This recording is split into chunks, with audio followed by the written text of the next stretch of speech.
Pero está muy claro, Carmen, que si algo es actualidad es esta voz de Juan Pablo II, que se dirigía pues hace escasas horas a toda España.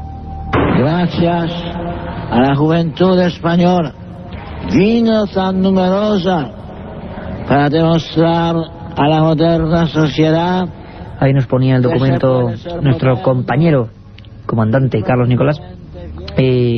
Se ha hablado habitualmente de todo lo que se habla cuando hay una visita de este calibre y de esta importancia, es decir, la Iglesia, el Vaticano, los problemas, las situaciones actuales. Milenio 3 tiene que enfocar esto de forma distinta. Tú hiciste, Carmen, el libro Misterios de la Iglesia. Hace apenas un par de semanas hicimos ese especial sobre estigmatizados. Por cierto, todos los programas ya en la web, en ikerjimenez.com, www.ikerjimenez.com, 6 nuevas emisiones, entre ellas 90 minutos de Misterios de la Iglesia. ¿Por qué? Porque es un tema que en Semana Santa creíamos que era muy adecuado. Justo ahora viene Juan Pablo II. ¿Cómo se podría enfocar esto desde el punto de vista de Milenio 3? Hay muchos secretos en el Vaticano, ¿verdad? Hay muchos secretos y se podría enfocar pues ya desde el punto de vista, por ejemplo, de la beatificación o canonización que el Papa Juan Pablo ha hecho hoy de estos 5 nuevos santos que tenemos ya en la Iglesia Católica.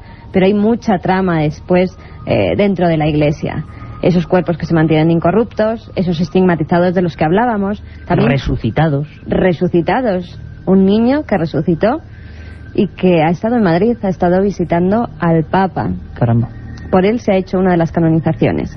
También pues, todos los misterios que se ocultan en torno a la Iglesia, esas profecías sobre los papas, Iker, de las que tanto se ha hablado, de las que tantos profetas han dicho cosas, el tercer secreto de Fátima, casi nada, los secretos de las apariciones marianas, las reliquias que incluso parece que se guardan en el Vaticano. Bueno, de todo esto nos tiene que hablar un auténtico experto, una persona, y fijaros, es difícil, que ha vivido y ha ejercido de periodista dentro del Vaticano, y como persona del entorno de la Iglesia ha conocido perfectamente todo lo que se cuece, y es que encima es un erudito. Es un placer recibir a Manuel Robles. Manuel Robles, buenas noches. Hola, buenas noches, Iker, ¿qué tal? Pues encantado de tenerte aquí en Milenio 3, encantado de que este sea tu debut, y además en un día tan señalado como el de hoy, porque... La visita del Papa Juan Pablo II, pues yo también estoy encantado de charlar con vosotros y de contaros algunas curiosidades del Vaticano, y también, por supuesto, a lo mejor algunos de los misterios. El Vaticano tiene muchos años de historia y tiene muchas historias que contar. ¿Por qué, Manuel, quizá lo principal sería, ¿por qué intriga el Vaticano? ¿Por qué es algo que a la gente común, los oyentes que tenemos, muchísimos por fortuna de Milenio 3, nos preguntan tanto? ¿Qué se oculta en el Vaticano? ¿Qué se hace? ¿Qué se cuenta? ¿Por qué esa imagen? Hombre, tampoco es que se oculte. Lo que pasa es que el Vaticano es una caja de resonancias, se podría decir, de toda la historia de Occidente, porque el Vaticano no es que tenga 2000 años de historia, pero porque la Iglesia se ha ido extendiendo por todos los países, pues claro, ha tenido relaciones con toda clase de gobiernos, de personalidades, de personas, de todo tipo, ¿no? Por decir un detalle simpático, por ejemplo, en el Vaticano hay millones de cartas escritas por personalidades importantes, desde Voltaire hasta, por ejemplo, John F. Kennedy, por poner dos casos, del general de Gaulle hasta Otto von Bismarck, es decir, millones de cartas, ¿no? Entonces, son muchos años de historia y, por lo tanto, hay que reconocer que también son años pues con muchas luces y con algunas sombras. Eso es indudable, ¿no?, en toda trayectoria humana. Y es difícil acceder a ese tipo de información. Quizá parte por ahí, Manuel, también un poco del mito o la leyenda. Es decir, no es fácil, ¿no?, acceder a esas fuentes, a esos lugares. Tú que conoces bien incluso el Archivo Vaticano. No conozco bien. He vivido en Roma 3 años y, bueno, pues he tenido que trabajar en una comisión para la interpretación del Código de Derecho y entonces conozco, pero, hombre, también yo pienso que se puede dar una sensación a lo mejor de misterio, pero que tampoco es tanto. Es decir, hay muchas cosas que son claras y que todo el mundo las conoce y las sabe, y luego pues puede haber otras cosas pues que a lo mejor son más difíciles de conocer, o porque hace años que han sucedido, porque no hay documentación, o porque a veces son tan recientes que a lo mejor no se han solucionado, es decir, no se conocen perfectamente, ¿no? Carmen, creo que tú seguías la historia. Tú hiciste ese libro, Misterios de la Iglesia, del que hemos hablado hace precisamente unas semanas, y hay un caso, vamos a poner comillas por supuesto, pero un caso de de supuesta curación milagrosa o incluso casi resurrección, digamos, de un niño que parecía que estaba muerto. En Argentina es la Madre Maravillas, creo. Esta mujer habrá sido canonizada. Sí, ha sido justamente hoy canonizada por el Papa Juan Pablo II, y precisamente yo en Misterios de la Iglesia lo recogía esa historia, que además también otro buen amigo del programa, el padre Guijarro, pues me daba una pincelada, y yo investigando saqué incluso las fotografías, publiqué las fotografías del niño. Ese niño ha estado hoy en la canonización. Ese niño, según los médicos, estuvo varias horas muerto, y incluso decían que había estado metido pues en los cajones de la morgue, en esos cajones que se mete pues a los fallecidos, y que a las pocas horas pues no saben cómo ni por qué, gracias a la intercesión de la Madre Maravillas, porque la madre del niño pues se puso a rezar fervientemente a esta Madre Maravillas, pues gracias a esa curación hoy en día, hoy mismo ha sido canonizada la Madre Maravillas. Ese niño, yo he visto las imágenes pues en las diversas televisiones que han salido entrevistándole al crío. El crío está perfectamente, fue una curación inexplicable por el momento, gracias a la cual pues se ha canonizado a esta monja. Manuel, estas cosas ocurren, es decir, esto es admitido. ¿Qué explicación? Me imagino que científicamente es muy difícil, ¿no? Claro, científicamente es muy difícil.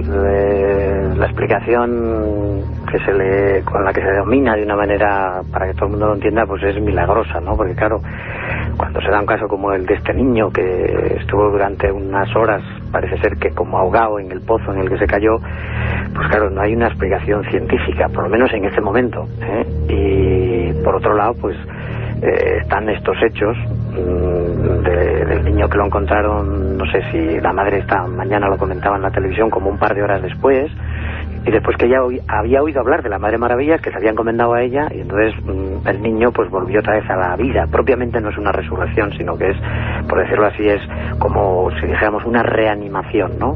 Reanimación yo creo que es una palabra más justa. Sería más adecuado. Sobre Juan Pablo II, Manuel, se dicen muchas cosas, se saben cosas, y quizá también hay, como en todos los papas, y lo iremos descubriendo, un anecdotario curioso, diferente, distinto. Hay cosas que habitualmente en estos días de sobreinformación, y que desgraciadamente en el periodismo hoy en día, que siempre es repetir lo mismo, hay muchas cosas que igual dan un sentido más importante o más detallado de lo que es la vida en el Vaticano y lo que ocurre, que sería importante desgranar, ¿no? Hay también anécdotas en torno a este último papa. Tienes razón, porque decía Próspero Mérimée, este famoso escritor francés, que las anécdotas muchísimas veces eran lo mejor de la historia, porque la anécdota quiere decir lo inédito, es decir, lo que no se ha editado. Y hablabais al principio de la trastienda, de la tramoya, y muchísimas veces las anécdotas reflejan muchísimo mejor lo que es un personaje que a lo mejor el discurrir lineal, o el discurrir lineal de una vida que a veces pues está, por decirlo así, como muy ya sabida y como muy conocida, porque es como, por decirlo de alguna manera, un poco oficialista, ¿no?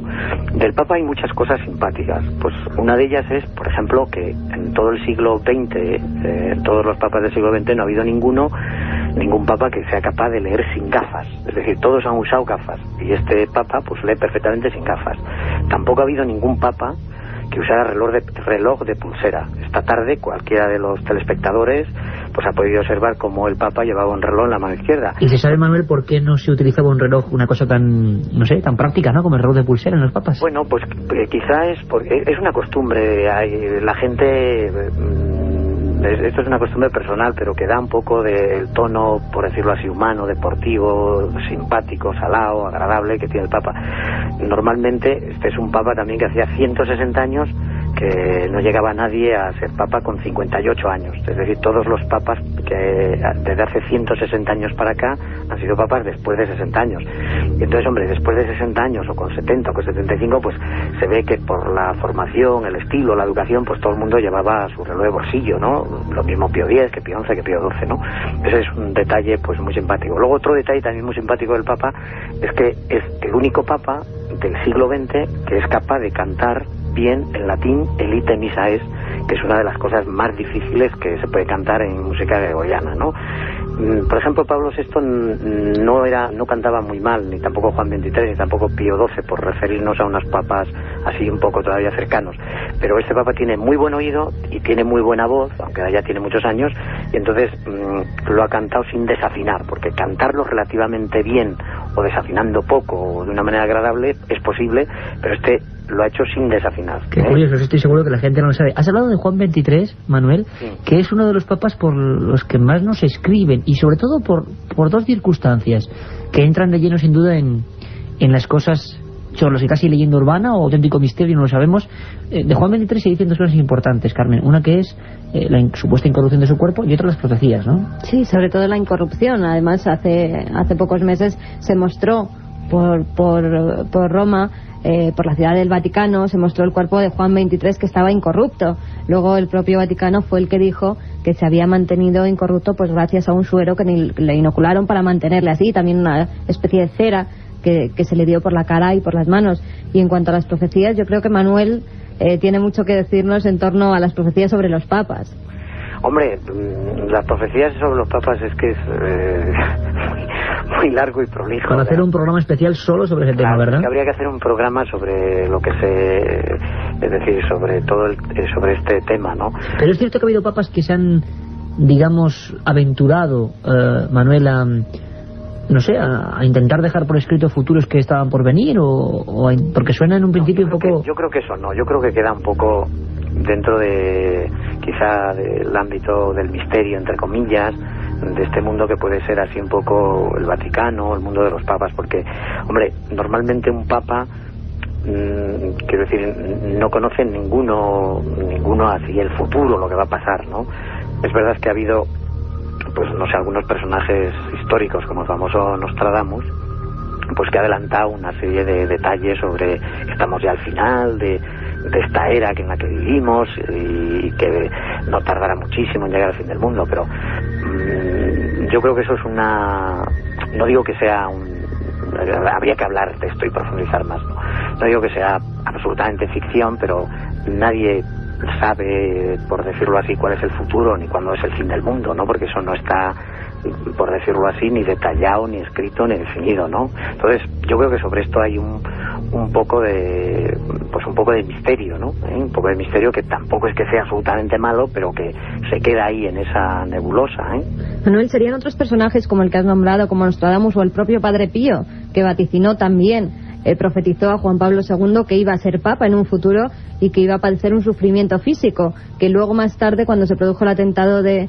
Juan Pablo II, pues dijo que ya el Padre Pío lo había vaticinado, y que incluso en el tercer secreto de Fátima también se decía que iba a ocurrir ese atentado. ¿Serían otros personajes los que han hecho profecías sobre los papas?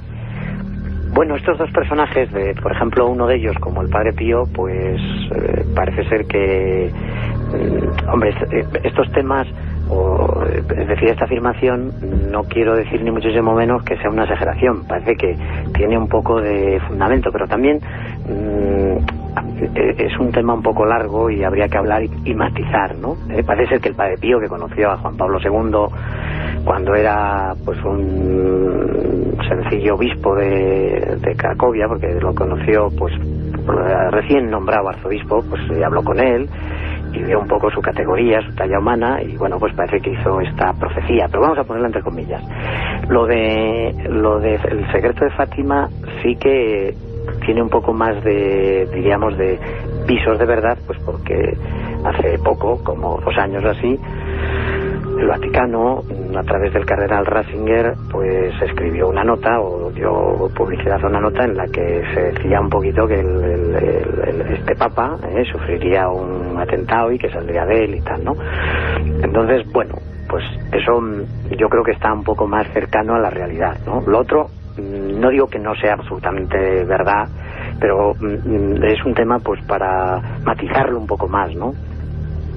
Y lo que nos contaba, por ejemplo, Manuel, es tu opinión de lo que se vive allí. Por ejemplo, recordamos a una buena compañera y una buena amiga periodista que ha pasado toda su vida en el Vaticano cubriendo asuntos relativos al Papa, y nos contaba que ella, por ejemplo, Paloma Gómez Borrero, se me había olvidado, nos contaba incluso que ella misma, personalmente, había tenido, por ejemplo, quizá una de las visiones más extrañas de su vida.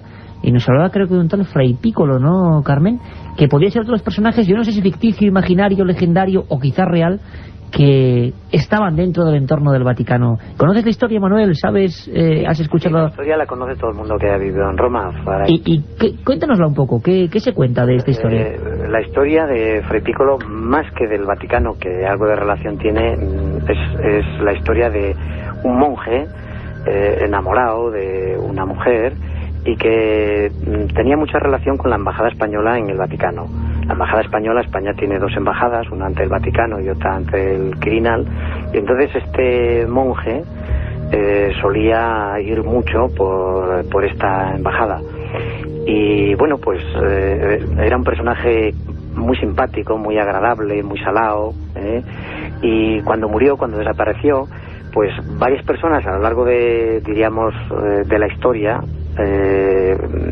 han contado y han relatado que cuando han ido por primera vez a la embajada española ante el Vaticano, pues han encontrado con un religioso, con un monje, y que han hablado con él y que le han preguntado cosas y que le han contestado. Y quizá, pues, o sea, la última que le ha pasado eso, pues ha sido a Paloma Gómez Borrero, que ella, pues, en una de estas ocasiones que tuvo que acudir para dar una información, se encontró con un frailecillo, estuvo hablando con él, le preguntó cosas porque estaba despistada, y este buen fraile le indicó dónde tenía que ir, etcétera, etcétera. Y luego ella, con toda la sencillez del mundo, con toda la sencillez, se podría decir, franciscana, pues comentó a la gente que estaba allí, a periodistas y demás personas, pues que ella estaba hablando con un fraile muy simpático, muy amable, muy agradable, y que la había, estando ella perdida, pues que le había indicado un poco dónde tenía que dirigirse, ¿no? Y empezaron a decir, claro, es Fray Piccolo, que vuelve por aquí y que sigue ayudando a todo el que se pierde en la embajada o a todo el que necesita encontrar algo en esta embajada de España, ¿no? Esa es más o menos la historia. Realmente curioso y impresionante, cosas que ocurren y que están ahí dentro de ese cerco maravilloso y a la vez alejado quizá para la gran mayoría de la gente, que es el Vaticano. Hay poco tiempo, Manuel, pero de las anécdotas, historias, curiosidades, que sé que es imposible resumir, por supuesto, estamos dando una pequeña pincelada en un día como hoy, que se refieren al tema del asunto Vaticano, de los papas. A ti personalmente, en tus años de estudio, ¿cuáles han sido los que más te han llamado la atención? ¿O cuál destacarías? ¿O cuál dejarías así para que reflexione un poco la audiencia de Milenio 3, que ahora estará ahí casi, pues algunos trabajando, otros viajando y otros quizá casi también en la cama, que suele ocurrir? ¿Qué les contarías, Manuel? Una anécdota de estas que te ha dejado a ti impactado del Vaticano. La anécdota que me ha impactado ha sido la primera Navidad que pasó Juan XXIII como Papa. Entonces, después de la Misa del Gallo, que eso lo hacía él muchas veces sin consultar a nadie, se fue con el chofer, que se llama Guso, que también es otro personaje muy simpático, y le pidió que le llevara al Hospital del Niño Jesús, que es un hospital que está muy cerca del Vaticano, donde están normalmente todos los niños enfermos.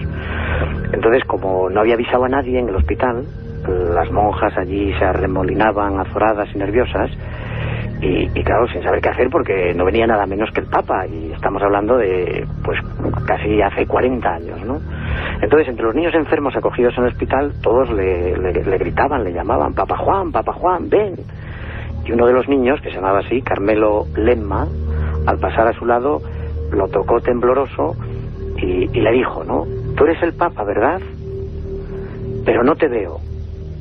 Entonces el Papa, ante este detalle tan inesperado y dramático, se dio cuenta que era ciego y no pudo superar la emoción y se echó a llorar. Y luego, pues acarició a aquel niño, le animó con toda la delicadeza y todo el cariño que era capaz Juan XXIII, y este niño, que luego creció, se hizo un hombre, pues Carmelo Lemma nunca se olvidó, pues, de aquella caricia y de aquella ternura que tenía el Papa Juan XXIII. Historias de poner un poco la carne de gallina, historias absolutamente reales y que han ocurrido en ese entorno auténticamente misterioso, con todo lo bueno que tiene la palabra del Vaticano y de los papas.